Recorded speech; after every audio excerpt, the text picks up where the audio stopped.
All right, we're going to be watching a new one called Mom Hunted Down. 10 cartel members for killing daughter. It's a real-life taken. Bada bing, bada boo. In a small, quiet diner, there's 3 people sitting at a table. On one side, you have a woman, and on the other side, you have these 2 young men. She looks old enough to be their mom, but she's not their mom. And the 3 of them, they look like they're in their own little world inside of this diner. Each of them have a plate of food in front of them, and each of them have a completely different energy from each other. They don't look like they're in the same conversation. Yeah, the woman Miriam is it looks like she has I think she got a new mic. Straight, staring at these guys sitting in front of her, almost like she's in a very tense meeting. The guy directly sitting in front of her is focused on her, but his radio, he's got one of those walkie-talkies. It's buzzing on the table nonstop, where periodically someone will scream street names and signal where the police are headed. They're tracking police and military in the area. That's what she's picking up on. She hears them call the man sitting in front of her by the name of Sama. That's the only reason she even knows his name, is through the radio. Then the last guy, he looks like he's at a buffet. He's not even caring about the 2 of them. He's scarfing down his entire plate of food. And when he's done with his plate, he looks over at Miriam's untouched sandwich. You gonna eat that? She pushes her plate towards him, and he starts taking massive bites out of the sandwich like it's gonna be his last meal or something. The guy at the radio, Sama, he leans forward. Your daughter smoke weed or something? Excuse me? I mean, just how relaxed she is, just super chill. It's weird. She's been easy to deal with, which is good for us, and not freaking out at all. I like that, I like someone who can hold their own. That's why I kind of want to let her go. Then let her go. The decision isn't mine, now is it? Sama tells Miriam that he can't just let his kidnappee go without the big boss upstairs giving him the go-ahead. But Sama can try to convince the big boss that Miriam's daughter isn't worth killing for a price. $2,000. For $2,000, he's going to make it happen. He's going to convince his boss, let the girl go. We don't need to kill her. That's it? Miriam looks down and smiles because she has to play along.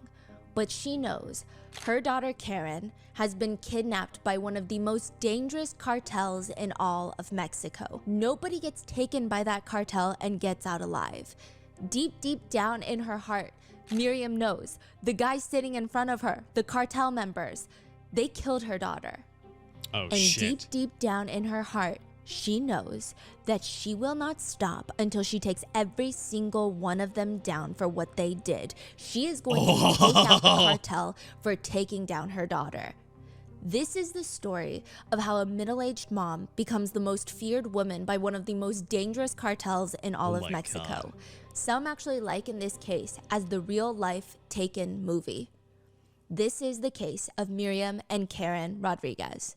This is amazing. This is amazing. Hell yes.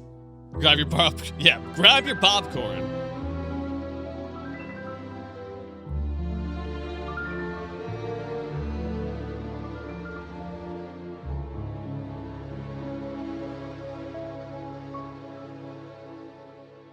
We would like to thank today's sponsors who have made it possible for Rotten Mango to support Asylum Access, a nonprofit whose goal is to create a world where displaced people can access their rights and rebuild their lives wherever they find themselves.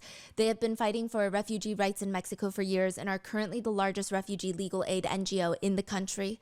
This episode's partnerships have also made it possible to support Rotten Mango's growing team, and we would also like to thank you guys for your continued support as we work on our mission to be worthy advocates. As always, full show notes are available at RottenMangoPodcast.com. We had our wonderful Spanish-speaking researcher help assist in the gathering of the research of this case, but today's case truly would not have been possible without the amazing book written by Azam Ahmed titled Fear is Just a Word, A Missing Daughter, A Violent Cartel, and a Mother's Quest for Vengeance. Oh, so it was a book first. Okay. Not only was the book a wealth of resources for this case, but Azam, the author, diligently included cultural context that I think is such an important aspect of this case. And not to mention, he conducted interviews and did his own boots on the ground research. So please, if you're interested, please give this book a read. That's dangerous too, because he could have been kidnapped just doing the research.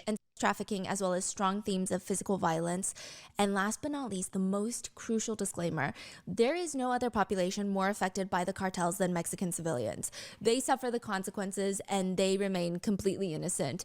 And just like how every Italian person is not part of the mafia and every Japanese person is not part of the Yakuza, for some reason, perhaps due to some of the rhetoric used in mainstream media outlets in the US, there are groups of people out there that like to believe that most Mexican civilians are associated with a cartel member or with the cartel.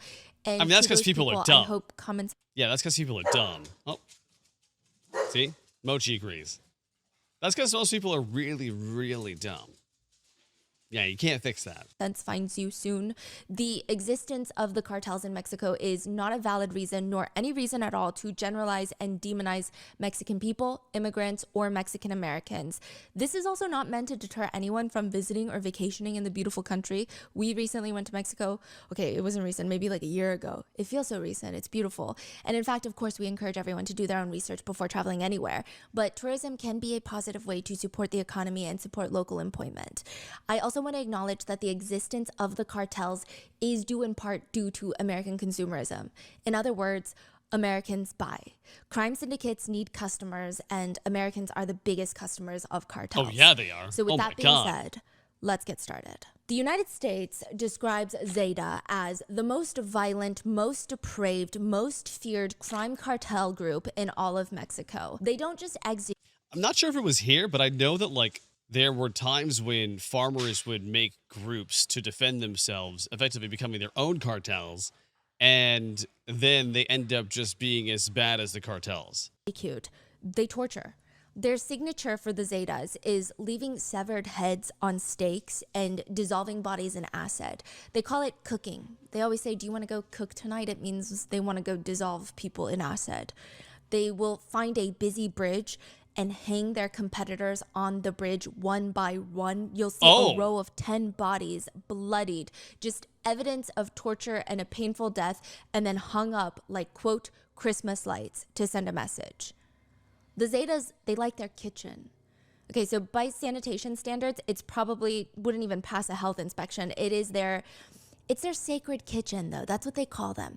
They've got kitchens all over the area. Single-story abandoned houses with these giant ovens that they use to incinerate their victims. They cook humans and turn them into ash.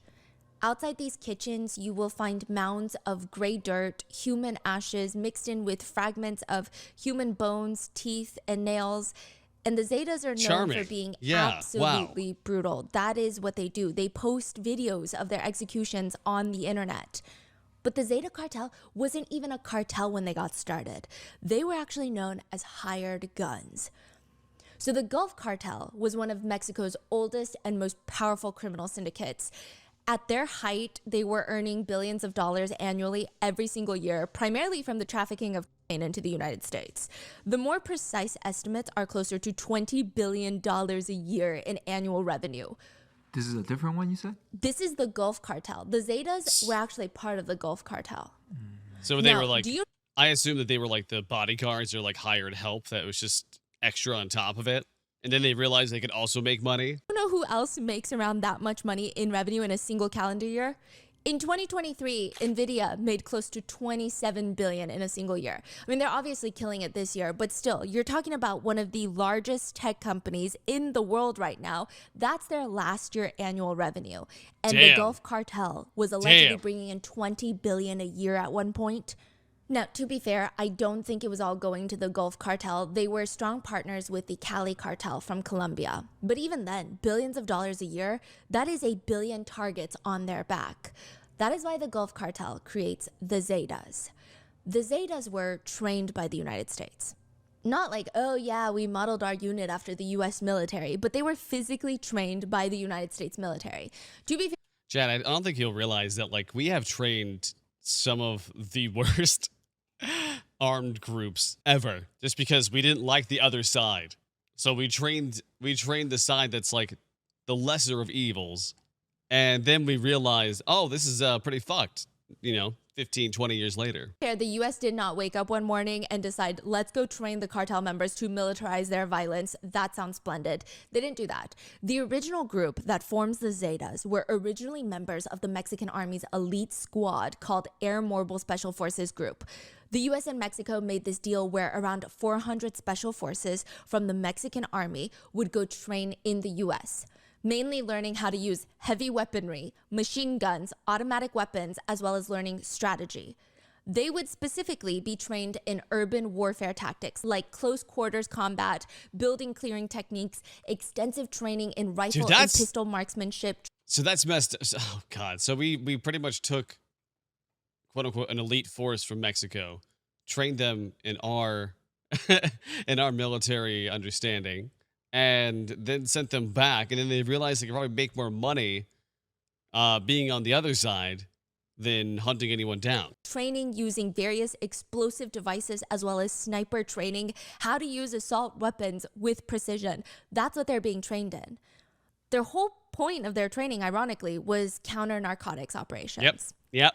AKA taking down and going up against the cartels. This has actually happened quite a few times, these actually. members specifically.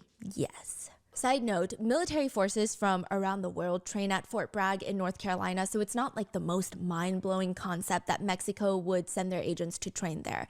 But it does seem like through this training by the U.S. Army, it would be the birth of one of the most violent cartels in Mexico. They're actually credited by a lot of people for starting the violence of cartels. Because back then, cartels were violent amongst each other. But then slowly cartels started being violent with the locals. And this is kind of the start of that. The leader of the Gulf Cartel at the time, he starts feeling like the rival cartel leaders are going to kill him, which, I mean, yeah, it's a very valid paranoia. They want his very desirable border territory. Do you know when was it born? 2010, Zetas. That recent? Yes.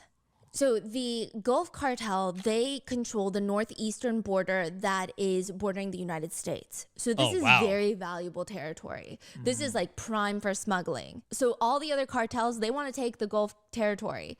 That and the Mexican Marines are out there doing similar things as the cartels, not the drug smuggling, but just shooting everyone on sight that appears to be a cartel member. That's what the Marines are doing. And the leader of the Gulf Cartel starts getting angsty.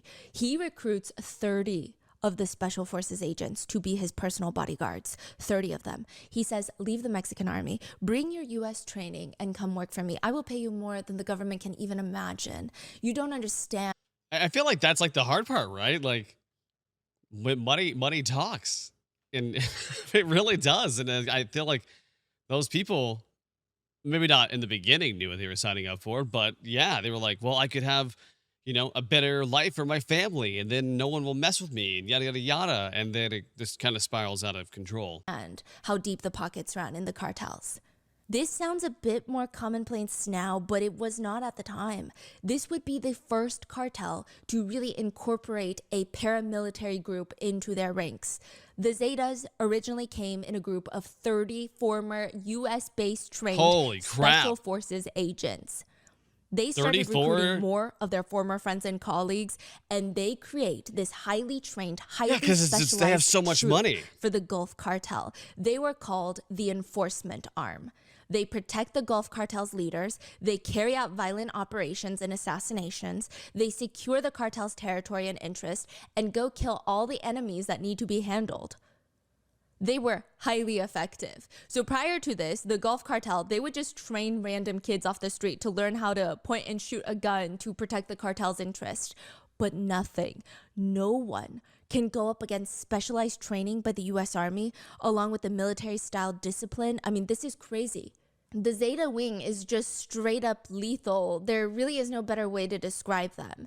I wonder how much they took over, right? Like, I wonder how much they took over after, like, once that happened. Because they had this such specialized training that I wonder if like their territory expanded until they realized it's an arm race and had to hire more people. But that's probably getting well ahead of this. But I'm damn. They go in for the kill and they get it done. Until the Zeta group realizes, if we're the part that makes the Gulf Cartel so special, Then why do we need the Gulf Cartel? Yeah, exactly. It's not even like the Zetas aren't doing all the strategizing. I mean, it would be one thing if they have the firepower, the manpower, and the Gulf Cartel is the brains of the operation. But every hit, every operation, the Zetas are planning that out like a military level job, like a military level sting. So what would be stopping them from starting their own cartel and taking all of the profits? The Zetas split off from the Gulf Cartel. Wrong. And cartels are not really known for being an easy group to break up with. They're not going to send you nice flowers and send you hope you're doing well text messages if you leave. They're going to try and they just get you in edibles. Like an edible arrangement. And they're just like, good luck. kill you. But the newly formed Zeta cartel, they decide, why don't we send a message first? We're not scared. Who do they kill? In fact, we're going to steal your business. In fact, we're going to steal your territory. And you will be lucky if we don't kill you. So they split up from the leader, the previous leader. Yes, from the Gulf Cartel. And they start the Zeta Cartel. March 31st, 2010 is the day Zeta Cartel declares war on the former Gulf Cartel that they were part of. This takes place in San Fernando, Mexico. 4 a.m. Police get a call. Hurry, you have to come out quick. There's been an accident on the highway, a big one. 10 squad cars rush to the scene and there's a truck that's rolled over on its side and there's nobody else. There's one truck driver, one rolled truck. He seems like he fell asleep at the wheel. He's refusing to go to the hospital. It's just, the whole thing is odd. More lights suddenly come speeding down the highway. Firefighters. They were also called to the scene. They said, massive accident. You need to get down here real quick. Oh, okay. Oh my gosh. It's just one truck flipped over. Once all the authorities are there, it kind of feels like an overkill situation. One truck, the truck driver isn't even badly injured, and they have everyone out here on the highway in the middle of the night. The highway isn't even loud. Something's going on somewhere else. It's almost it's a diversion silent. tactic. And it's a known thing in San Fernando. You typically don't drive around at night unless you absolutely must. It's the life of living in a cartel-controlled area. Well, it was controlled by the Gulf Cartel at the time. Okay, all right then, let's pack it up. The cops are like, we gotta go. Let's keep it moving. The police, the firefighters, they're all getting ready to leave when they start feeling a vibration. Wait, a what? rumbling. What the hell is that? They freeze, they look up, and on the other side of the highway, they see a scene that looks straight out of an apocalyptic movie. There are rows of modified vehicles, giant trucks with tires that are taller than them, trailers, giant SUVs, a freaking school bus with a gun mount on top, and all of them are spray painted with a Z on the side, and all of them have assault rifles on top of their vehicles. Makeshift tanks. A whole squad of them, rows and rows of them, driving down the highway like they're about to go into war. Oh, It's they a mowed setup. down the cops. Yep. Wait, are Yep. they coming for the cops? They're coming for the town, the whole town. The police start rushing to their radios, warning everyone. They jump into their cars, some into the nearby woods. They're like, I'm abandoning this. Like, I'm leaving. I'm not taking my car. They're shooting at us. They're shooting at us. Everybody come. Like, we gotta leave. The bastards are coming from all the sides. As the makeshift tanks are driving past the police, they're just firing. It seems like they have no care for wasting bullets, ammunition. They're just firing at everything that they come in contact with. From 4 a.m. to 10 a.m. for the next 6 hours, the Zetas go block to block in San Fernando, firing into every single public building they could find. They do not fire into residential buildings. They do not fire into hospitals. But everything else, the courthouses, the police stations, the DMV, things like that, the buildings, they look like Swiss cheese by the next morning. And the message is very clear. The Gulf Cartel is no longer in charge. Damn. All right. All right. The Zetas are. When the San Fernando residents walk out the next morning, some of the bullet casings left all over the street are still hot. The mass firing of the bullets was chaotic and unhinged. Nobody slept a single minute last night. Oh, and I by doubt the way, that, they yeah. systematically came into this town and targeted every single public building. It felt like they were trying to send a message because they did not kill a single person. Oh. Wait. The Zeta armor trucks came, split up, took down what? different roads. It was very organized, like a military operation, like a military taking over an enemy's town and trying not to kill the population. It's almost forcing submission. Yeah. That is crazy. No one was killed. Nobody was even seriously injured. So it's not that the Zetas tried to kill people and failed. It's they intentionally did not want to kill anyone. It's like they're just here to send a message. But what does that message mean? Does that mean that they want to get on the good side of the locals? They don't know. And that hope is very quickly crushed because the Gulf Cartel, they're not going to easily give up their territory like that. They start fighting back, and within a week, all hell breaks loose in San Fernando. Car bombs are exploding every 2 seconds. Buildings are being lit on fire. The cartel members start stealing every big SUV from the dealership, just walking into the lot with rifles, assault rifles, stealing all the SUVs to put gun mounts on top to It's literally just, yeah, it's just like an apocalypse. It just, this is an apocalypse realized. That'd be just so scary. create basically tanks. A full-on war breaks out between the Gulf Cartel and the newly formed Zeta Cartel, and every single civilian in that area would be collateral in a war that they have no skin in the game in. So a lot of people died? A lot of people, tens of thousands of people, yeah. Tens of thousands? Tens of thousands? So the number in San Fernando is kind of up in the air. A lot of people don't report when their loved ones go missing, and you'll see why soon. But the war on drugs and the cartel violence wars have, in the span of like a few years, I think in 1 year alone, it was like 60,000 people died. Innocent civilians, a lot of them. So like I said, nobody is more negatively impacted by the cartels than Mexican civilians that are all innocent. Now, when the Zetas take over the town, they wanted the people to fear them, but not despise them. And then the Zetas soon realized it doesn't really matter what the residents feel about the cartels, as long as they feared them. Because fear is the biggest thing that they can have. It's the most powerful emotion. So the Zetas, they started implanting a new way of operating. Murder is now the message. That's how they operate. Psychological warfare. That's how they rule the territory. If anyone wants to start their own cartel, this is their enemy. If the Gulf Cartel wants to wage another war against the Zetas, this is their enemy. The Sinaloa Cartel, most notably run by El Chapo, that is rivals with the Zetas, this is their enemy. And you do not want the Zetas as your enemy. Don't get me wrong. The Zetas, they were violent from the get-go. There is no denying that. But it is stated that locals believe that they would still operate similarly as before. They believed, okay, even if the Zetas break off from the Gulf Cartel, they're going to viciously fight the Gulf Cartel. They're going to viciously fight any other cartel that tries to sneak up on their territory and their smuggling routes. They're going to decimate them with no mercy, and there might be some collateral damage of innocent lives taken. But they never thought innocent people would become the target of the Zetas. Innocent civilians that have nothing to do with the cartel world. Why would the Zetas target them? What would they? I don't know. That one's weird to me, right? Like, if you're in an area that could possibly be a war zone, like, yeah, like you're, it's possible that you could die and you could be targeted. So I don't know. That's just weird. Like, I'm curious when she's gonna get to. We're at like almost 20 minutes in, and we really haven't gotten to much of the mom hunting down 10 cartel members. So I know we're getting context and it's good, but I'm like, when do we need to get to that? Want from them. The problem starts because there are only so many former special forces that you can recruit from. It's a numbers game. Eventually you run out. The ones that don't join a cartel are ruled out. The ones that already joined a cartel are ruled out. The ones that died from being in a cartel are ruled out. There's not an endless supply of well-trained special forces agents. But you can't run a criminal enterprise without manpower. So if the Zetas have 100 former special forces, no matter how good they are, they can't go up against 2,000 untrained, heavily armed rival cartel members.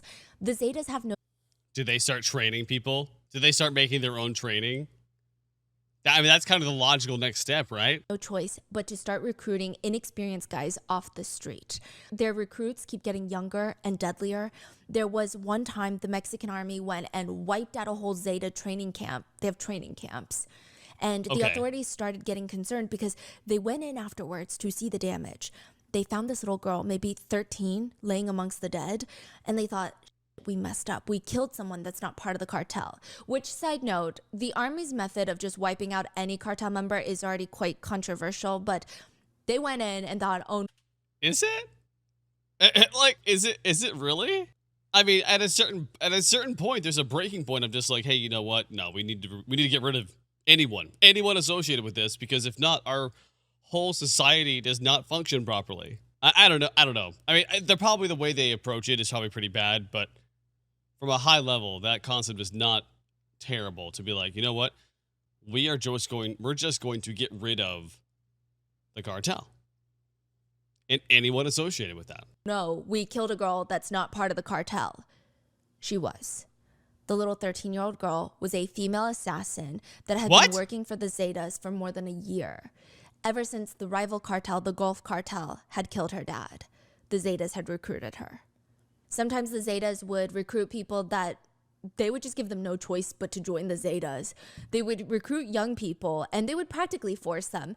There is a saying that is heavily used in the cartel world by Pablo Escobar, and he would usually say it to politicians. It's plato or plomo. It translates to silver or lead. Yep. Meaning, as a politician, do you want to take the silver? AKA, do you want to take the money and do as I say? Or do you want to take the lead in the form of a bullet? Do you want to be killed? Those are your two choices. The Zetas turned it into silver or steel. Either take the money and join the Zetas, or the Zetas had an affinity for decapitating people with chainsaws, steel chainsaws. They wouldn't even use.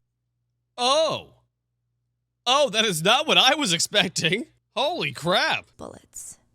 Bullets were for efficiency and chainsaws were for fun, and the Zetas like to have fun.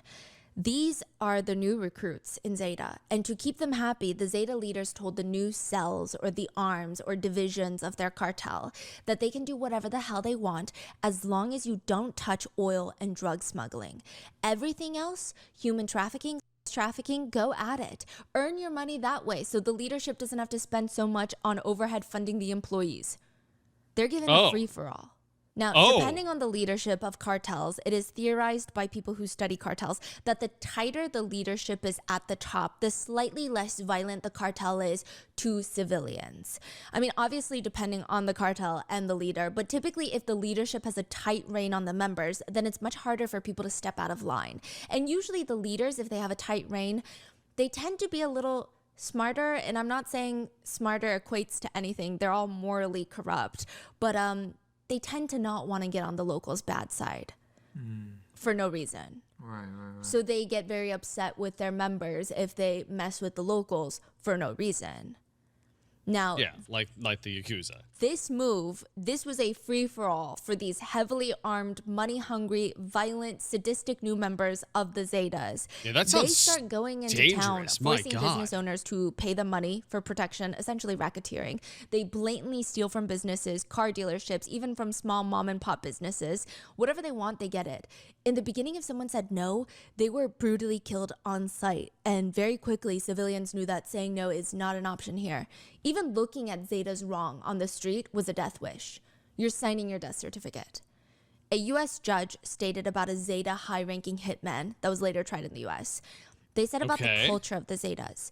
Without mercy, without thought, they brutally murder anyone and everyone as it suits them and the cartel, at times inflicting the cruelest of pain, forcing relatives to watch their loved ones murdered before he turns his blades on them. Other cartels have straight up accused them of not following the gentleman's code of conduct when it comes to drug trafficking. I mean, yeah, it sounds like they just don't care.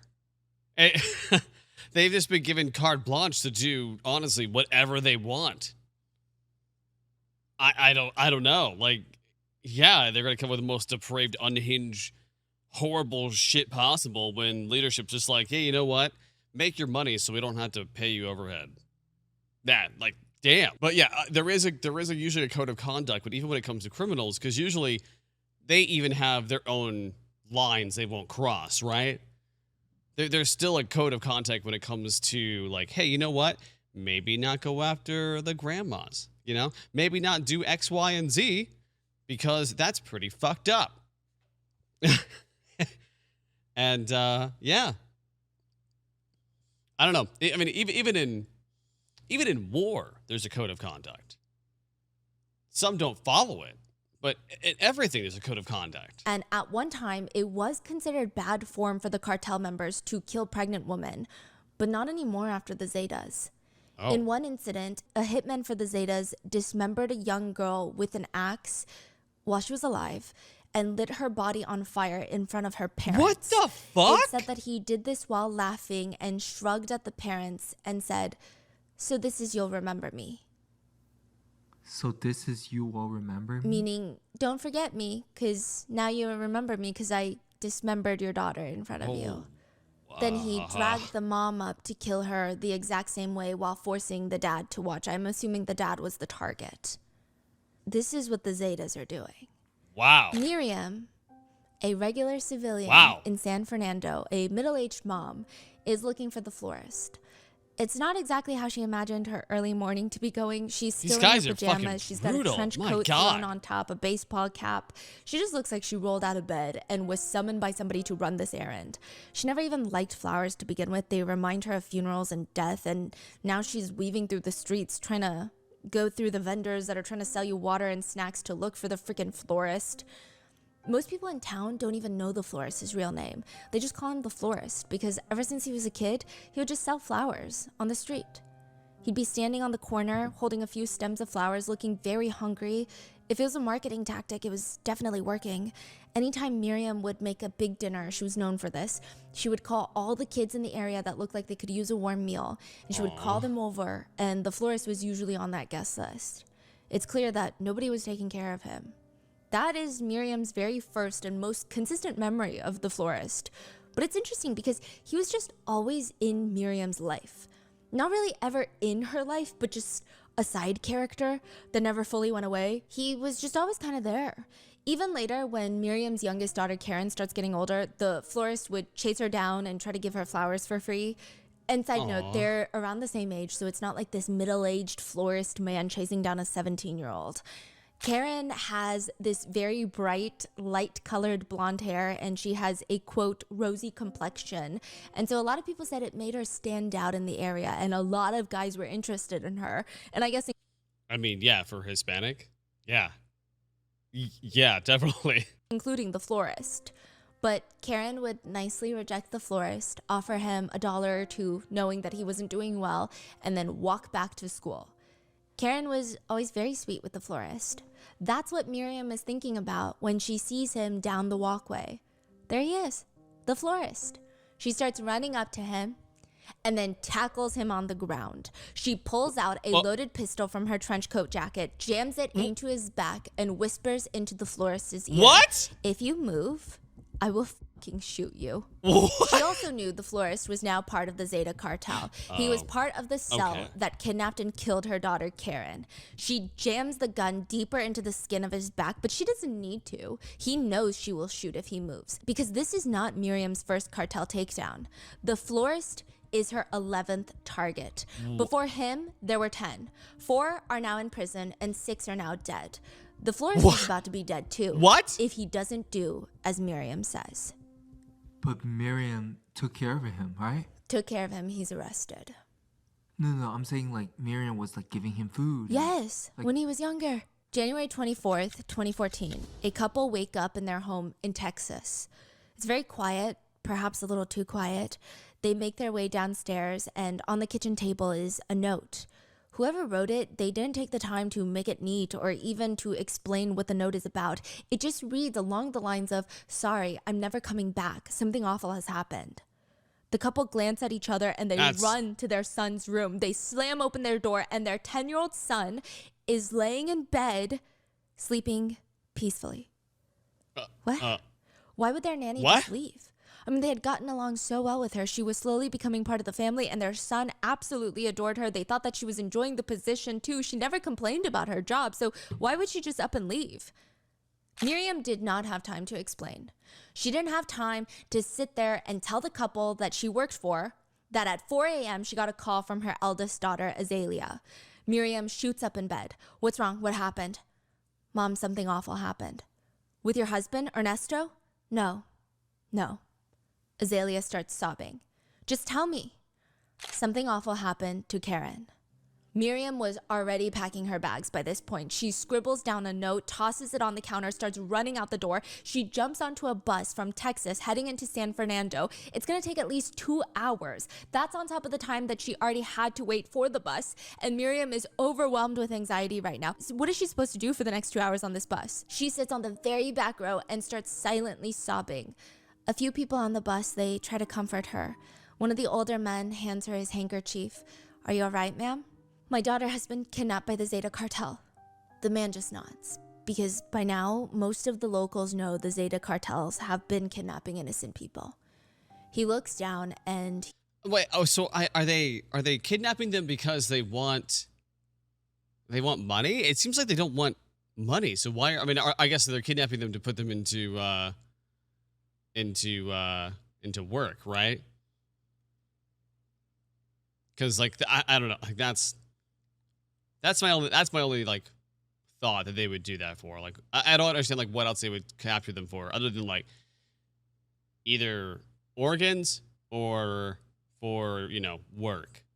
Yeah, it's definitely for trafficking. Yeah, I think that's a better word. he slowly pulls out a piece of paper from his pocket, grabs a pen, and jots a few things down. Call my son. My son is a lieutenant in the Mexican Marines. Miriam thanks him and goes back to sobbing in her seat.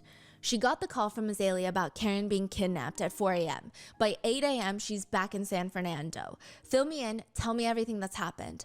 Azalea's a mess. I heard something near the door in the middle of the night, so I got up from my sleep. I started walking towards the front door, and I saw Dad.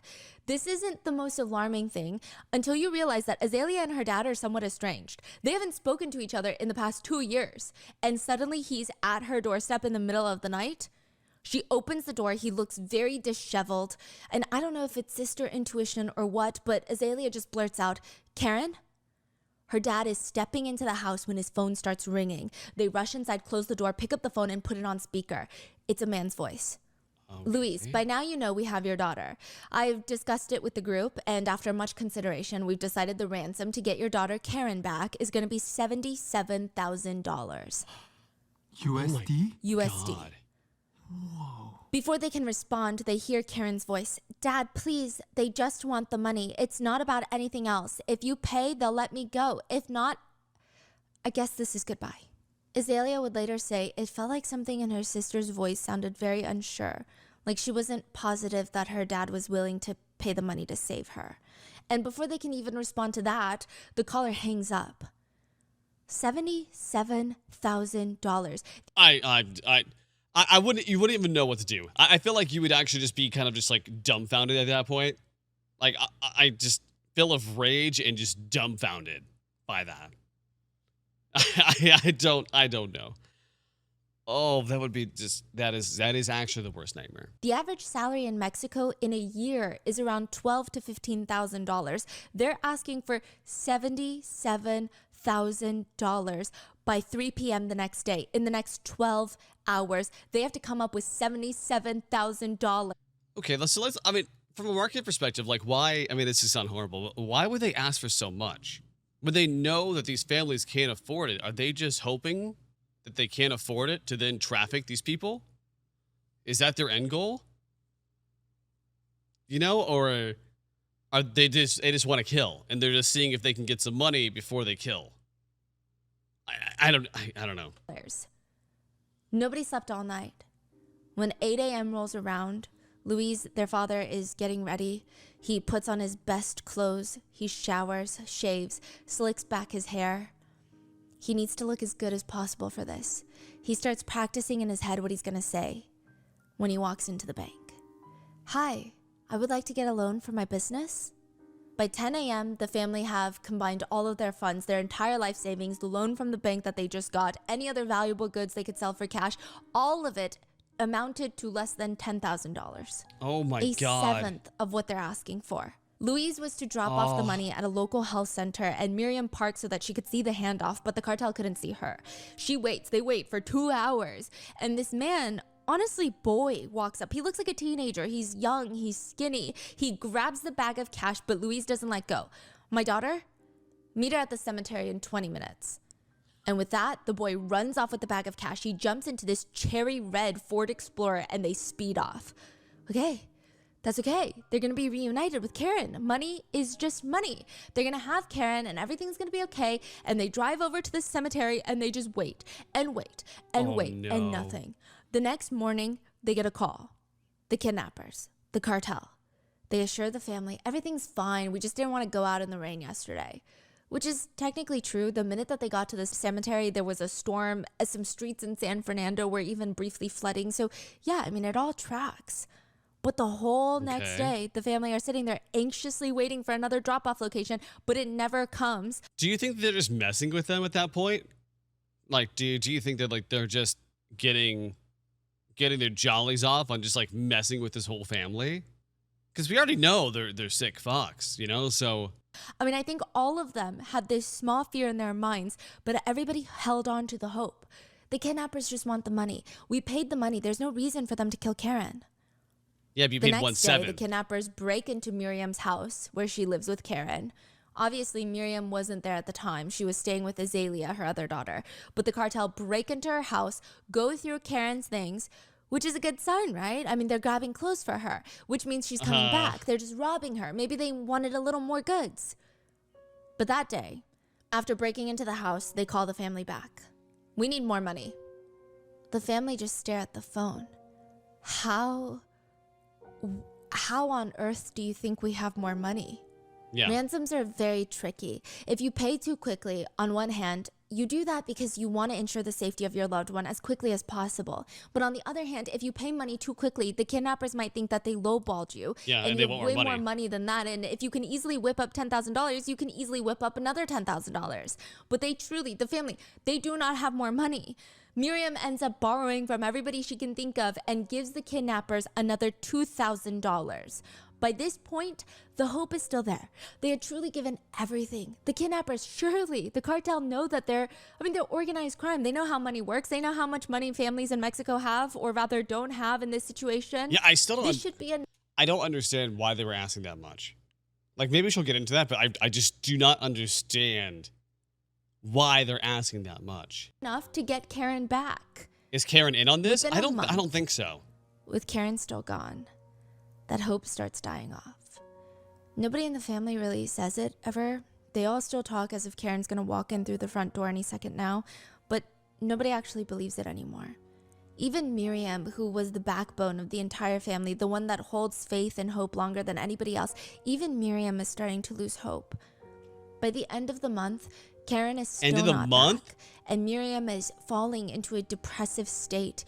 Obviously, for her missing daughter, which I don't think we can really put into words, but even beyond that, it's like the whole situation breaks every concept of life that Miriam thought she knew. She thought as long as her kids stay out of trouble, keep their head down, don't go out alone at night, they would be untouched by the cartel violence. That's how Miriam grew up. The cartels would leave innocent uninvolved. They would leave them alone. She would tell her kids all day, every day, keep your head down, mind your own business, don't talk back, and don't go out at night. Which even just telling them that made her inside so angry. Miriam is the opposite of that. She is never shy to share her thoughts or get into these loud, heated arguments to defend whatever she thinks is the correct answer. And Miriam tricked herself to Sounds iffy. think that they lived in this bubble. Yeah. She thought only the rich get kidnapped for ransom. Only the cartel members get killed in turf wars. Only the slightly guilty, somewhat involved go missing. They don't just take random innocent people. It doesn't make sense. None of it makes sense. It's not the way the world works, right? You're supposed to be a good person. If you abide by the rules, nothing that bad happens to you. I mean, obviously you experience hardships and challenges, but you're not going to get kidnapped by the cartels because what would they want to do with you? Isn't that the unspoken agreement?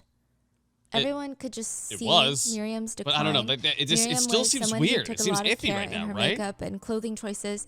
She hadn't put on makeup in the past month. She rarely ever changed out of her pajamas. She spent all day laying there scrolling on her phone, trying to think of ways to get Karen back, think of possibilities of where she might be. And so for a month, Miriam grieved. She did nothing else but just wallow in fear for Karen, grief for her family and how they're going to handle this, and then just self-pity for herself. She is spiraling. Until February 23rd, 2014.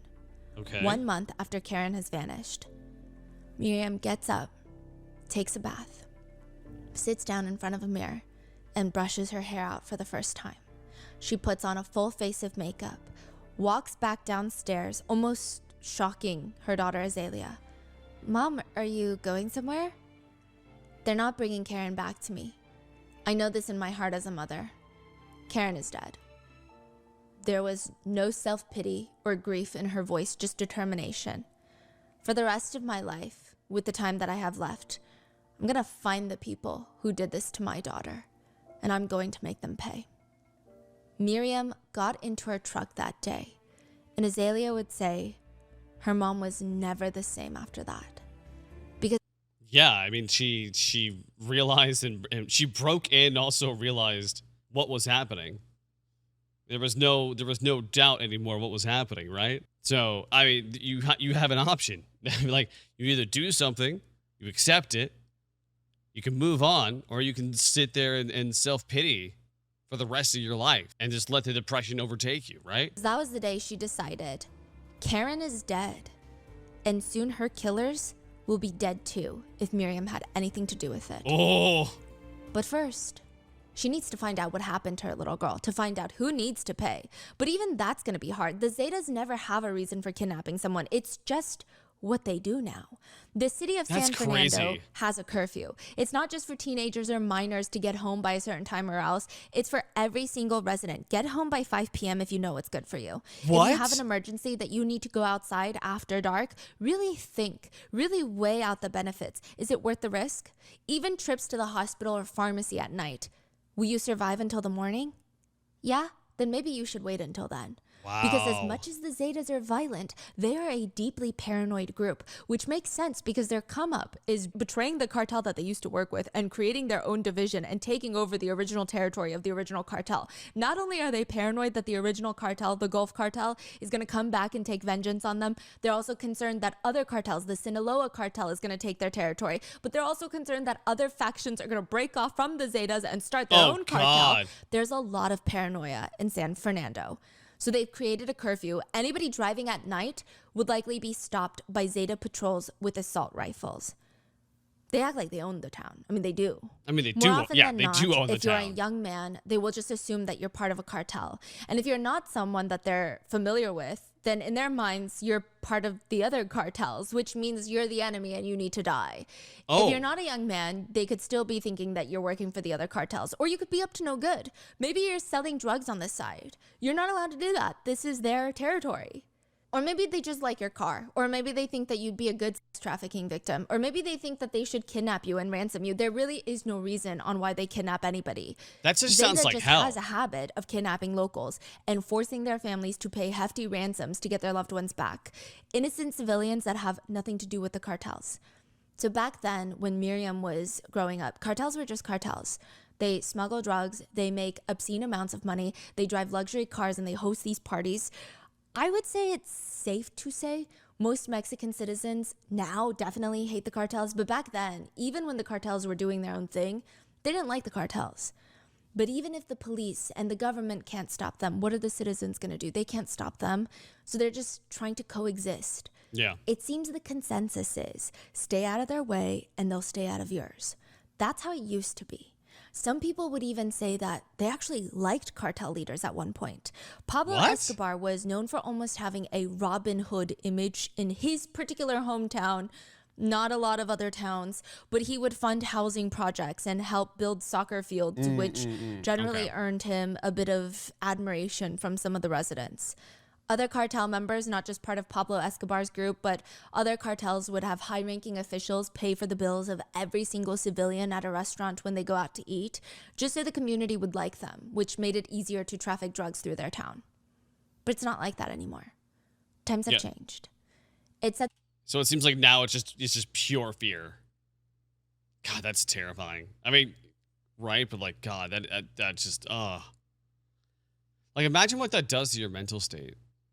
Frankly, like living in that kind of fear constantly, and then now there's like no rhyme or reason why they're kidnapping people just because they can, because it's fun. Like that is. It's like, and then on top of that, you're probably too poor where you can't even move. You know. God. that cartels used to just target the rich, but now they just do whatever they want.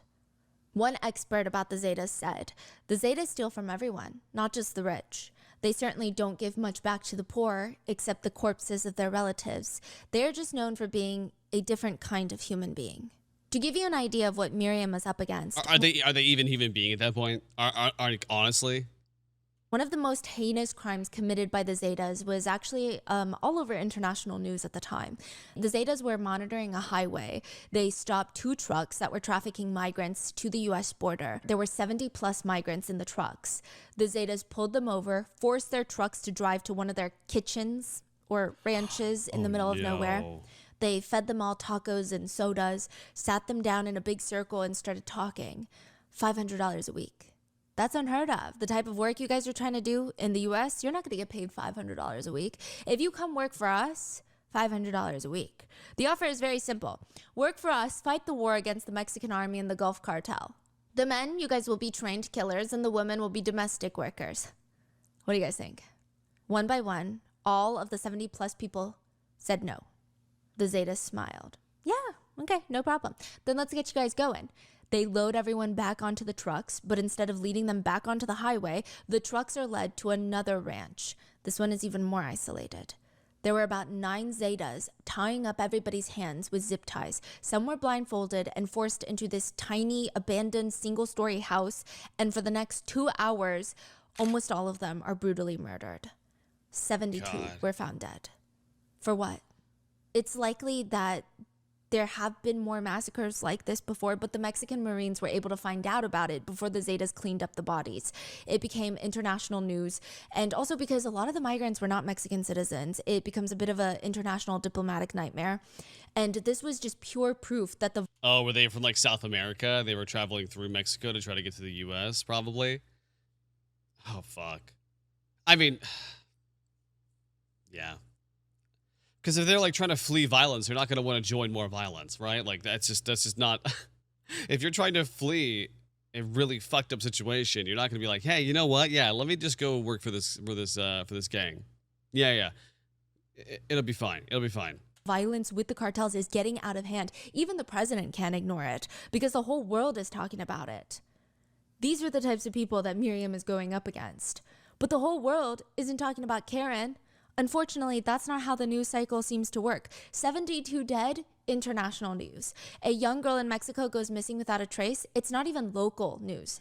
It's town conversation. It's gossip. It's a sad family until the next one goes missing. It's up to the family to figure out what happened. Not even the police really care. Karen's family start piecing... I mean, because the police are probably paid off. Like, are they not? Together the last time that they heard from Karen. Azalea asked Karen if she wanted to go to church reading with her, but Karen said, I can't go. I have to go out with the cousin tonight. So the rest of the night, Azalea periodically tries to either call or text Karen, and she doesn't respond. Azalea is a bit panicked considering everything that's going on in the area, but she just assumed Karen forgot to charge her phone and she would just respond tomorrow. But then her dad shows up at the door. The first person Miriam talks to is the cousin that Karen was eating dinner with, which is the reason that she couldn't go to church with Azalea. The cousin said it was weird. They were sitting down eating, and Karen got this call all of a sudden, and she tells him, I gotta go. What? Where? What? Why? I have to go pick up a friend. Which friend? A guy named Ulysses. I gotta go. Love you. Bye. Wait, Karen what? was out the door. He didn't even get a chance to ask, who the hell is Ulysses? I've never heard of him before. Ulysses was a dead-end lead for now, but Miriam heard someone else had been kidnapped with Karen. Actually, Karen had been kidnapped with a whole group of her friends. Carlos was one of them. Carlos was a close friend of Karen who was there the night she was kidnapped because he was going to fix her car for her. He went missing, and the next morning, Karen's mom gets a call demanding money from the kidnappers, the cartel. She tells the kidnappers, I have no money, and they laugh into the phone before hanging up. They say, well, then we'll send your son in pieces. And they hung up on her. But somehow, Carlos is home. He's back. Oh? What? And he's very much alive. And he knows exactly what happened to Karen. So for months, Miriam starts begging Carlos to talk to her, but he's terrified, likely threatened by the Zetas that if he says anything, he's going to be dead. Eventually, Carlos starts telling Miriam bits and pieces about what happened that night. The way Carlos describes it... I just don't understand how Carlos is alive. Like, how? It's like a group of people, violent offenders, escape from a mental hospital with guns and chainsaws. That's how it felt being kidnapped by the Zetas. They're a group of unpredictable, unhinged, unstable, terrifying, violent people. Carlos had gone to Miriam's house, So Miriam is in Texas working, and Karen lives there alone. Carlos had gone with his cousin to Karen's house since he had already agreed to be there to fix Karen's car. And while they're arriving, before they get to the front door, they are startled. Two men start coming out of the house to greet them. Oh, hey, is Karen home? Is Karen? She's not here. If you want, though, you can come in and you can wait for her. Carlos and his cousin walk in, and immediately in the living room, they see Karen laying on the floor crying. Her hands and feet are tied together, and her face is completely bloody and swollen. Carlos and his cousin try to beeline it out the door, but the guys point rifles into their faces. And one of them laughs. Oh, you're so fucked now. The two gunmen tie Carlos and his cousin up. They're tossed near the back of the house like flour sacks, but they could hear the two men just beating Karen, kicking and punching her all over. They kept demanding to know what information Karen leaked, but she sounds so confused by this question. What information are you talking about? How can I leak information? I don't know. I think you have me confused with somebody else. I don't know what you're talking about. But with each denial, they just keep torturing her more. We know you work for the Gulf Cartel. Karen is frantic. She's screaming, I have nothing to do with any of the cartels. Please. They don't care. They keep torturing her, suffocating her, bringing her back. When she passes out and doesn't get back up, they pour buckets of cold water on her. They're slamming their fists into her face, and she keeps telling them, you have the wrong person. Eventually, the group, Karen and her friends that were tied up elsewhere in the house, are taken to a separate location, including Carlos and his cousin. They call it the ranch. At the ranch, they're all lined up inside. nothing bad happens at the ranch, right? But also other strangers that had already been there. The Zetas are screaming at the group, telling them, you're going to get the bag. Do you know what the bag is? It's where they put a plastic bag over your head until you're on the brink of death, and then they bring you back. You'll get the bag if you don't cooperate. Carlos said it sounded like the Zetas were convinced that Karen specifically was working with the Gulf Cartel, and they kept trying to extract some sort of confession from her, but she sounded as confused as everybody else. But all the others could just hear Karen screaming, no, I'm not with them. And then there would just be sounds of her being tortured and screaming for mercy. The Zetas come around to one of Karen's friends, shoves a pistol in his mouth, and asks him, what do you want to say as your last words? Okay. Oh. All right. Yeah, this is all right, let's just keep going. That's fucked. So, I wonder how they thought that Karen was part of the other cartel. Like, I wonder if somebody like led them to think that, or was it just their own paranoia? You know, like I don't know. He just said, what did I do? The kidnappers start laughing. Oh, the rejected flower boy? Oh, shit. You think that would be so fucked if the flower boy was like because he got rejected? Oh, that's really fucked. That would be a really fucked that would be a really crazy turn of events. Laughing. They do this down the line to every single person. All of them are kneeled and tied up. One of them says, what's your last words? The next guy responds to the kidnappers, may God bless you. And the kidnappers are swinging around their assault rifles, pointing them at them unhinged, just cackling. This motherfucker thinks he's in a movie. Did you hear that? Say it again. The third man, instead of saying something for his last words, he complained if he could just untie his boots because they're too tight right now and it's cutting off the blood circulation. The male kidnappers start laughing again, and they call over a woman. She walks over and she laughs in his face, starts jumping up and down with all her weight on the man's. I wonder if it's like more like a mob mentality at that point, right? You know, because like people mimic the group. Especially when there's like a dominant or a couple dominant personalities, that people will start pulling the same mannerisms from the other ones, right? So if they can understand that this is the norm and then that's how they do to survive, but then eventually it just becomes normal for them because like people don't act like this. I mean, the same for society, right? People are taught to be good. But what happens when you're just one bad day?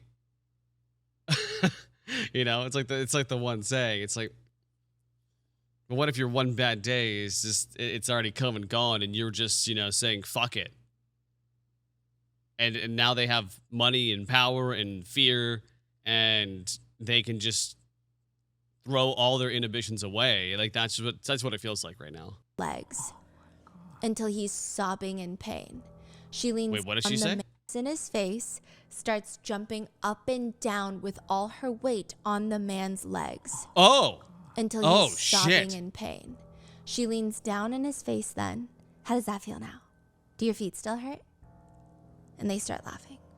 Eventually, they load everybody up and move them to another location, another ranch where they're all shoved into another small house, abandoned house, and they're forced to sit on this dirt floor. They were told that their families were going to get ransom calls, and if they pay the ransom, they'll let them go. They went one by one asking for the family phone numbers, and it was at this ranch that same woman that was jumping on the man's legs starts focusing on Karen. Carlos said this woman hates Karen for no reason. She doesn't even seem to know Karen, other than the fact that Karen's pretty. That's what this woman hates. Carlos said the woman straight up grabbed Karen by the hair, spun her around so that she's laying on her stomach, straddled her back, and she said, "This is for being so pretty," and starts smashing her head against the floor and using her fist to pummel her. They were kept overnight, making calls to their families for ransom. And by the next morning, one of the guys pointed at all of the male captives. "Put the assholes in the truck." He points at Karen and her friend Barbara, the two women. "Take the bitches to the tree. You know what to do." Oh, shit. Two guys drag Karen and Barbara over to the tree. They tie a yellow rope around their necks and fling it over the tallest branch of the tree and start pulling the other end of the rope. Karen is fighting back. She's trying to break free. One guy is holding the other end of the rope, keeping her suspended, and another guy comes up to grab a stick so he can beat Karen with it like a piñata. The ones that survived didn't see the rest, but they were told, and they speculate that Karen was killed on the tree and later potentially dissolved in acid. Cooked, as they call it. And I think all cases are very devastating, but I always find the ones where as kids they overcome all their obstacles and somehow are almost miracle babies and then their lives get stolen. I think it's like an extra level of just betrayal from the world that Miriam is feeling, because Karen was able to overcome her heart murmur. She was able to overcome all of these obstacles, and then they take her and then they kill her. Cristiano was Miriam's next target. He was rather easy to catch, not the brightest one in the group. He was arrested without a fight, and immediately he starts confessing to who he is. He admits that he was part of the kidnapping unit that took Karen, and Miriam stares at the guy that she once gave her sandwich to. He looks even younger now. He just turned 18 according to records. The cops Wait, he just turned 18? Okay. take his shirt off to take photos of him. He looks even younger with his shirt off. Cristiano gave Miriam a few more names to work with. Another guy involved was killed by the Marines at the ranch. The main boss that ordered the kill was a guy by the name of El Larry. El Larry was the one that took most of the money. El Larry was ruthless, according to Cristiano. He would order kidnappees to be killed and cooked in a giant steel pot. His favorite thing was to just make everyone decapitate everyone. What? They would also do this thing where they would get the kidnappees and make them fight to the death, gladiator style, and last one standing gets to go home. But most of the time, they don't get to go home. Yeah, I feel like if you're in that situation, there's no going home. Yeah, it's either you turn against the person that abducted you, gladiator style with the other victims doesn't really seem like the best plan. It just doesn't. With every line of aggressive questioning from the police, Cristiano would ask for his mom, and he would constantly state to the officers that he's hungry. Miriam was watching all of this in a separate room. She could hear and see them. And she would walk into the interrogation room, stare at this kid who killed her daughter, and hand over her lunch that she brought for herself. Later, the police were so confused by Miriam. Yeah. And they asked her, "Why would you do that?" And she said, "He's a child. No matter what he did, when I heard him saying he was hungry, it was like I heard my own child." I thought she was going to be like, it's poisoned. That's what I thought. And I know a lot of people might be confused, but I think this has a lot to do with the context of they all grew up in an area where a lot of the kids didn't have a lot to eat. And so I think it's just this You thought so too, motherly right? instinct that comes out. I think it also goes back to... I mean, it's true, right? Like, I mean, in Hispanic cultures in general, right? Like when I grew up, it was, all about the community and taking care of everybody. And, then it's really hard to like explain that a lot of times to other cultures, right? Like if your culture is more about your own family and not the community, then it's really hard to explain that. Specifically to like Americans. Americans are very, very like anti-community. It's all about like your family and that's it. It's not about, the community as a whole. Sorry, like this community as a whole, or like maybe we need to make sure that, like random person is taken care of. Because like that's just kind of instilled in you from an early age to kind of care about, I guess, a wider group of people. And that's to say every Hispanic family does that, but I find that more common in Hispanic families by far. Probably, given the circumstances, most of these kids would not have joined a cartel. That doesn't excuse anything that cartels do, but it does seem like most of these people would not have joined the cartels if they had any other options. This is like probably the most mother of a story I've ever heard. In every aspect.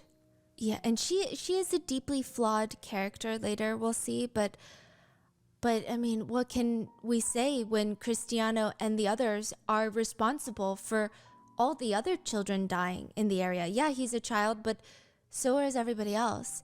At the time, Miriam's son, Luis, felt like his entire generation, his age group, was being exterminated. That's what it felt like. They're being exterminated by the cartels. That's Either insane. they join the cartels because they have no choice, and they die in a battle that they never had skin in the game for, or more often than not, they just vanish because of the cartels.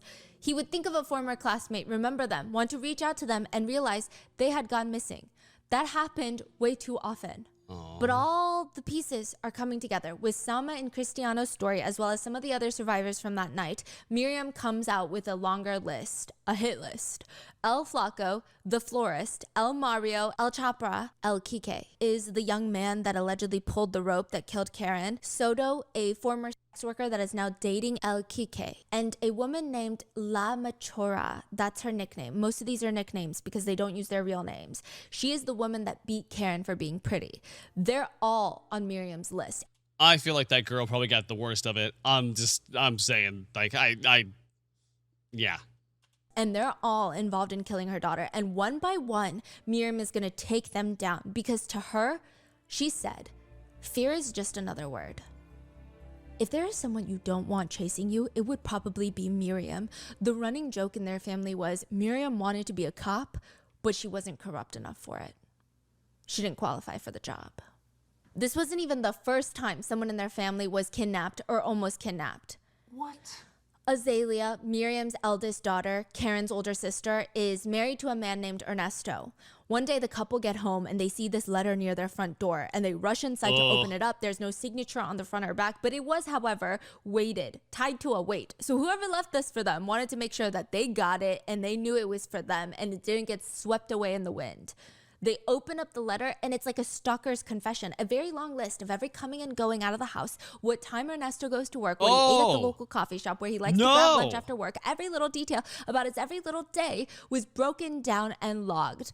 Clearly, someone is watching him very intently, and at the very bottom of the letter, it reads, "If you wish not to be kidnapped, call this number." Before the couple call the number, they call Miriam. That seems like the best person who would know what to do. She tells them over the phone, I have a plan. I will drop off the money to the kidnappers. What? Are you insane, Mom? What do you think they want an old woman for? They'll take the money and they'll let me go. The negotiations begin between Miriam and the Zetas. Miriam haggled on getting the ransom down. So they're trying to get a ransom before they even kidnap him. Because they're like, less work. Oh my God. What? That's crazy. They're like, if you don't pay it, we're going to kidnap you. You're going to have to pay it anyway if you want to live. So just pay it now. But that doesn't even mean that they're not going to kidnap you. Yeah, they'll have you pay it. and then they'll kidnap you later, and they get more money out of you. Because they know that you can pay now. Miriam haggles on getting the ransom down. She argued that there's no way that they could afford the initial request. Eventually, they settle on a number. Zeta threatened the family and showed more information about Ernesto. They're on the phone, and Zetas are going off and on about how much information they have about Ernesto and where he is and where he works and about his own family. And Miriam starts getting impatient. She snaps at them. Well, if you know so much about us, then you know that we don't have that kind of money. Don't be such an asshole. She's saying this to the Zetas. Oh, that doesn't surprise me. That sounds like something my brother would do. Yeah, that definitely sounds like something that grandma would do. Oh my god. And just like that, it's settled. Miriam is going to drop off the money and hopefully she'll come back. The fear they have is they're going to take the money and kill Miriam for the hell of it, or kidnap her and then ask for more ransom, but they clearly don't have more money, so then she's going to get killed anyway. Azalea tries to stop her mom. Please, Mom, this isn't even concerning you. This is our responsibility. It's him they want. What do they want with an old woman like me? And besides, if they try to take me, I'm not going to let them. She flashes her little pistol in her jacket pocket. And before Miriam heads out, she turns to her eldest daughter and tells her, if I'm not back in 15 minutes, pack your things, take Karen, and go to the U.S. Miriam drives to the abandoned gas station. There's 3 SUVs waiting for her. There's nobody else out. There's curfew. Nobody's driving around. Miriam parks her car near one of the cars, rolls down her window, and a masked man is sitting in the seat. Leave the cash over there on top of one of the empty pumps. Miriam glances over. They want her to get out of the car. They want her to place the cash at the empty pump. Miriam tosses the bag of cash out the window, throws it, chucks it, and just drives off. She's like, I'm not freaking getting out the car. Yeah, I feel like that was definitely one of the smartest plays there. Because, like, getting out, turning off the car, no. Crazy? Yeah, Just throws it out the window and drives off. When Miriam gets back, Azalea and her whole family are in the kitchen with a bag packed, waiting nervously. And Azalea starts crying when she sees her mom walk in the door. And she tells her, Mom, what you did, that's not something we can ever repay you for. Miriam just has this tenacity that a lot of people don't. It's very rare. Wait, so did he come back? Yeah, they never took Ernesto. They never took. Oh, Yeah. that's right. They're fine. Right. Never got kidnapped. And Azalea said when Karen was 4, Miriam found out that she was pregnant again. So this was going to be another baby. But when they went to the hospital, the doctor said, not only are you not going to deliver the baby, but you have cancer. What? Azalea remembers looking at her mom's face, looking for any sort of sign that she's going to break down or that she's what's going on. But Miriam just shakes her head at the doctors. Well, I can't die. I got a young kid. Karen's 4. Louise is barely 13. There's nobody else that's going to take care of them. So it wasn't pleading. It wasn't desperate. It wasn't like, no, I can't die. It was just, yeah, well, I can't really die. I'm kind of busy right now. I know cancer has no association with how the person approaches cancer or cancer treatment, but to just look at a cancer diagnosis like that and have that kind of response is just very intense. Miriam went through weeks of radiation and chemotherapy until she was finally cancer-free. Then the doctors told her that her health was declining due in part because of her weight. She's 5'6" and weighed more than 350 pounds for Whoa. I mean, actually, she's a pretty tall Hispanic woman. Like, I feel like a good part of my like family, like the females in my family were all like 5 foot, 5'1", right? Like they're not tall. most of her life, which there's nothing wrong with that. But specifically in Miriam's case, her doctors said that she was not healthy. Miriam ends up getting a gastric bypass procedure, which limits the amount of food your stomach can hold. To give you a comparison, a regular adult stomach can hold about 6 cups of liquid and food when it's full. A gastric sleeve can only hold about 1 cup when it's full. Now, it's not a very dangerous procedure, but Azalea was so nervous for her mom, she asked her, "Are you not scared?" Her mom just said, "I feel like I answered that with a cancer diagnosis. If that can kill me, you think this is going to kill me?" Oh, man. Now she weighs 135 pounds, and she is very grateful for that surgery because it helps her hunt. Some of her days consist of hiking through abandoned ranches, staking out safe houses. She would have to chase down and tackle Zeta cartel members, so she is very conscious about her health. And she weighs 135 pounds. Yeah, they said hunt. Yeah, hunt. Yeah. So she's hunting down these members. Yeah. And none of them are coming back to her, like, or kidnapping her or doing something to her? I think the leadership in Zeta, as of right now, are not scared of her. They think she's annoying, probably, or maybe they haven't even heard of what she's doing. So they lose a few members. They're like, okay, whatever. Yeah, whatever. They don't even know what's going on with these low-ranking members that killed Karen. But I think these low-ranking members, I think they're a little scared of Miriam. At least one by one. And it seems like most of them have split up. So some of them died by the Marines. Some of them are in prison. I think if they were collectively still in a group setting, maybe they would have kidnapped Miriam. Right. But yeah. In Mexico, you don't go missing. You are part of the disappeared. That's what they call you. The word means something else completely. It means your presence has basically been deleted. Nobody knows what happened to you. They can guess, and they're probably right, but nobody will help find you. And if you know someone who's disappeared, then your life is in this perpetual limbo, this torture of not knowing what happened to them and not knowing if there's anything you could have done to prevent it. It's said to be a very devastating experience. And up until Miriam, there was not even a support group or a community for those who suffered from having a loved one vanish. What? Oh, what? So they just accepted it and was just like suffered silently, or like, oh, okay. Yep, okay. Miriam starts her own vanishing collective. That's what it was called. Family members of lost ones would come together to hear each other out, to support each other, and to write letters and call and demand answers from the government. This was unheard of. This is during a time where you were told, hey, your loved one who was taken by the cartels, if you report it to the police, most likely the police work with the cartels, and once the cartels know that you've reported it, another one of your family members is going to go missing just because you pissed them off. But now Miriam is gathering up all of the families and helping them get compensation from the government. Most of them don't even know that they qualify for compensation. The government didn't like to tell them that they did. And even when they find... Dude, it's such shitty. It's like, oh yeah, the government will compensate you and give you money. But oh yeah, by the way, we're just not going to tell you about it, so we don't actually have to pay it out. But we can say that we offered it. It's typical politics. Out, the government is like, you got to jump through all these hoops. Miriam would study the law.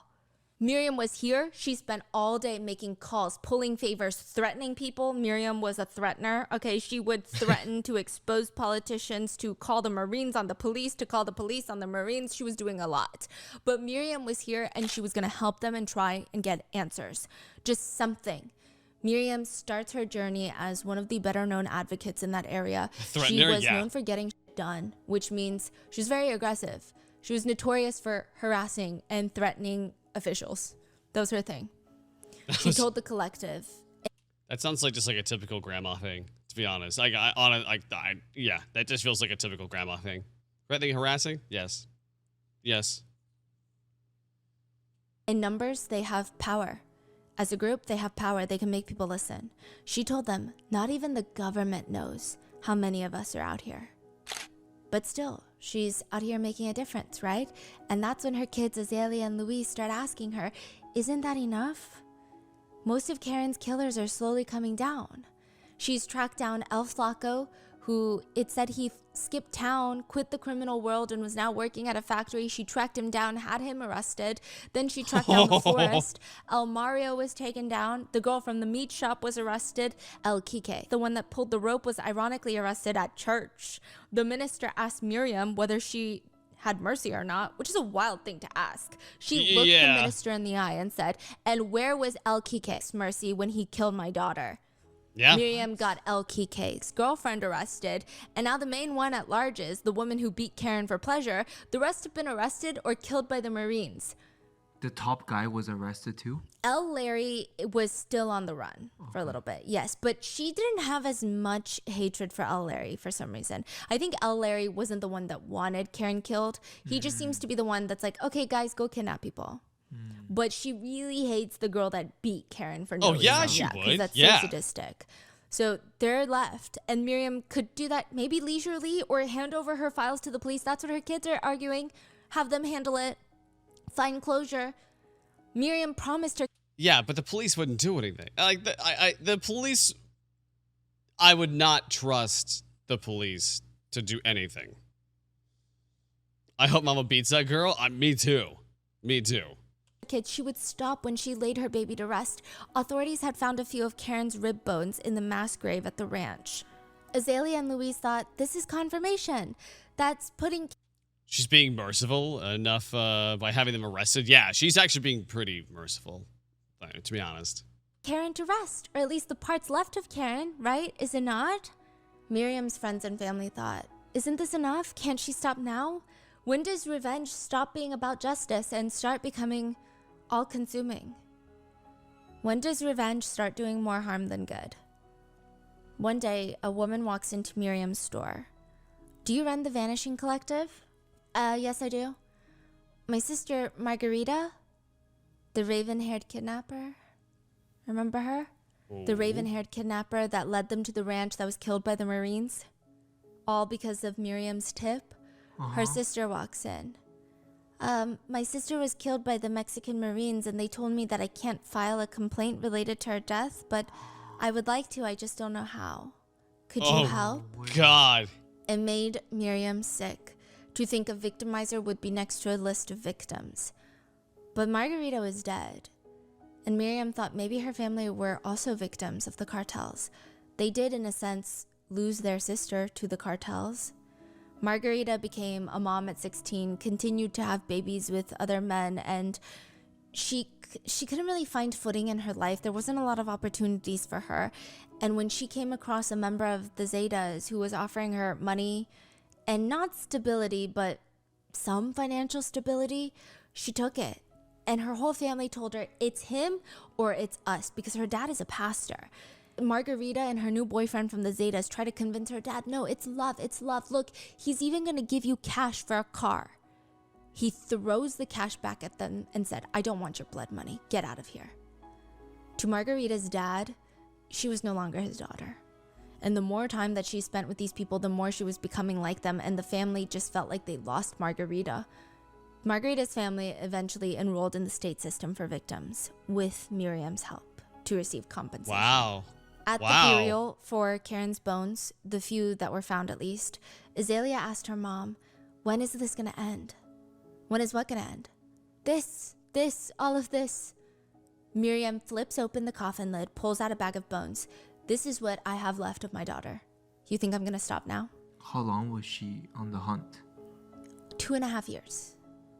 They warned her. She had to stop before it was too late. It was going to consume her.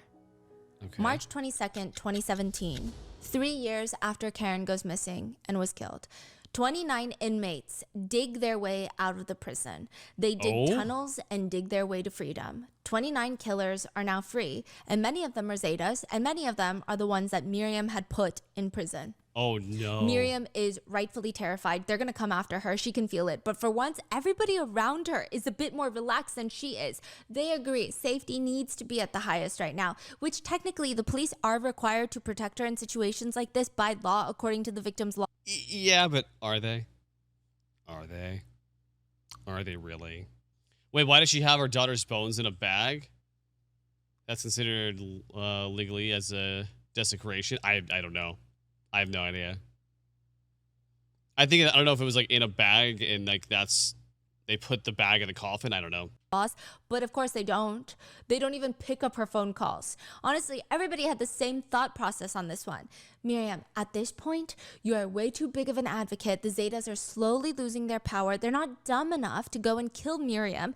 The stir that it would cause on a national level, because at this point, the Zetas were slowly losing power. The Mexican government, the president at the time, very aggressive about the war on drugs. So all the cartels were kind of laying low. Because once you do something big, it becomes national news. Everybody freaks out. The president puts the target on that cartel's back. They're like, all the forces after this cartel. So it wouldn't make sense for the Zetas to kill Miriam right now because it would make national news. And then people would be like, you got to do something. Then the president would do something. It would just be more military guns pointed directly at them. And on top of that, these guys just got out of prison. The last thing they want to do is get back into prison. They want to disappear, commit crimes in secret. It would be dumb for them to come after Miriam. But people are dumb. And again, revenge. Terrified. For the first time in her life, people said Miriam looked genuinely scared for her own life.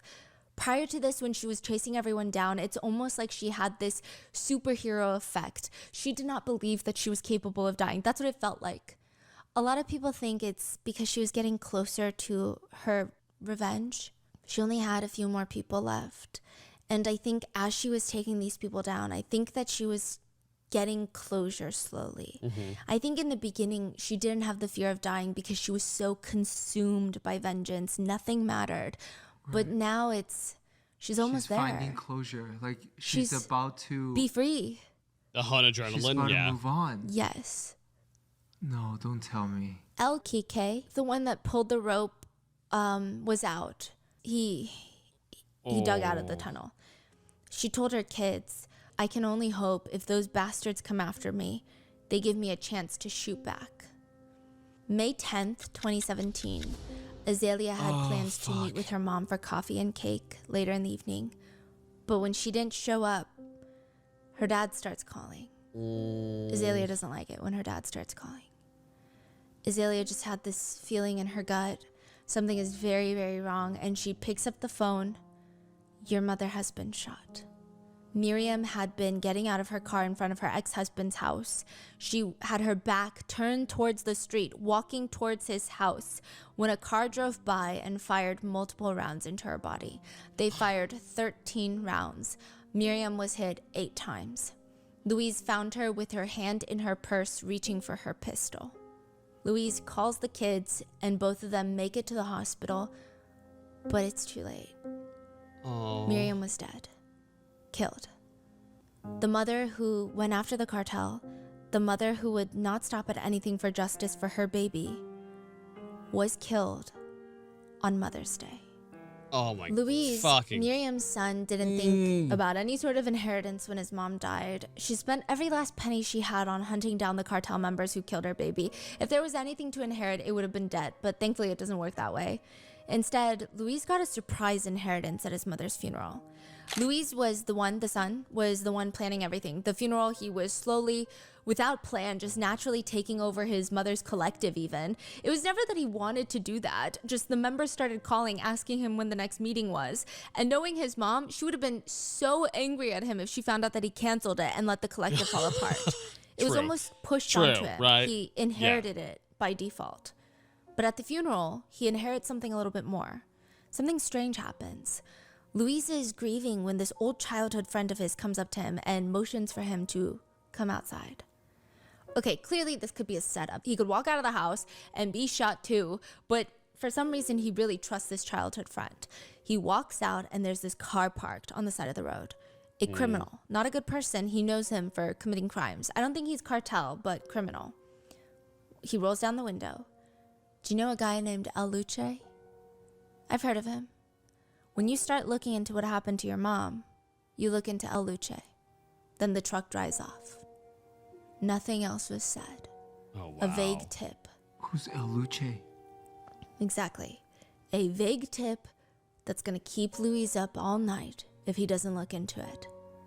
That is how Louise inherits his mom's vengeance. He would need to avenge his mother's death first, then finish his sister's revenge. Find the people who killed his mom first, then find the woman who beat Karen for being too pretty. Louise didn't want to, but he could feel himself falling deeper into the investigation every single day. He was becoming more and more like his mother every single day, talking to the same Marines, the same politicians, the same officers, threatening them the same way, hunting down cartel members the same way that Miriam did, learning how to extract information from witnesses just like his mom. And it made sense. all that grief that he feels had to go somewhere. Azalea, she was married, she had children of her own. Louise just had grief. He didn't have anybody. He was putting all of it, focusing all of it on getting vengeance.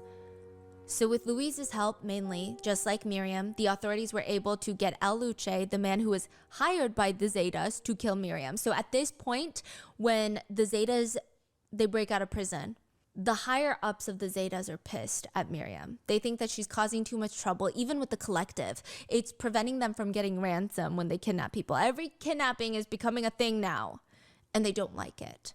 So they hire another random Zeta to go kill her. It's actually not the same people that killed Karen. He was killed before the officers could take him into custody. And from there, it spiraled into hunting down the cartel members that were involved in Miriam's hit. None of them were involved in Karen's death, so two very separate groups. And they genuinely just wanted Miriam out the way. She was just causing too much trouble. They take down El Luce, they take down Cheesefoot, who did the transfer of funds, that's his nickname, and another man named El Hugo. And then finally, through Louise's investigations, they take down the woman that beat Karen right before the murder. Oh, they just Good. Good. Fucking good. found her? Yeah, he was able to track her down and get her arrested. But unlike his mother, Louise is trying his best to stop now. He wants to focus on trying to get other victims' families help rather than getting swept up in tracking down more. Okay, how many people are semi-involved in all of this? He just wants to protect what he has left of a family. And that is the story of Miriam, the real-life story of the Taken movie. As of right now, it does appear that the Zetas are still operating, but not in the way that they used to. They've fragmented off mainly into new groups. The Gulf Cartel seems to be a lot more fragmented as well, with cells operating semi-independently, almost like franchisees of a drug restaurant. It's hard to estimate the current state of the cartel's influence and operations because there's so many different groups. The Zetas have also fragmented into CDN, ZVE, which are acronyms for their new groups. But overall, the Zetas have diminished over the years. And that does not mean that the reign of terror is over. There seems to be a new, even more violent cartel that has taken a lot of the control in Mexico. They're known as the Jalisco New Generation Cartel, or CJNG. I mean, there's always a new one. There's always a new one to take. Fuck. Yeah. Huh. Considered currently one of the most powerful and most violent groups in Mexico. They were founded in 2010, and as of right now, their estimated assets are worth over $20 billion. And just like the Zetas, they are known for extreme public violence. They're responsible for a lot of the decapitation. There are some skinning videos. I mean, when you make a power vacuum, this is exactly what happens. Rivals' face skin off and decapitating them. Some of them are decapitated and their heads are used as basketballs, and those videos are uploaded onto the internet as almost psychological warfare.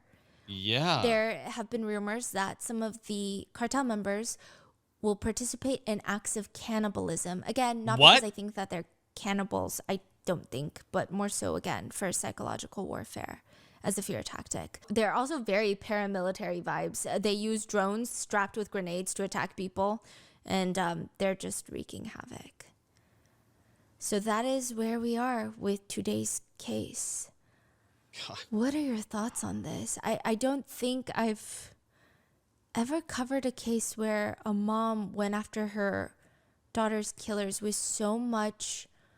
I mean, I feel like she was a detective in a past life or something. And the crazy thing is, Azalea and Louise said it's sad to watch their mom go down this route, but at the same time, they knew that she would do this for all of them. And they said not once during her quest for revenge did they ever feel neglected. If they had a problem, she would drop everything. Aww. That is the story of Miriam. What are your thoughts? Please stay safe, and I will see you guys in the next I really thought that she would go back around to the flower boy the moment that started, but they never said anything. Yeah, I was wondering about the flower guy, right? But yeah, guys, what do you think? That was fuck. I that I'm a little upset that they like a lot of feelings. A lot of feelings here. That was good though. That was really good. But God, that's so fucked up. That is just I don't even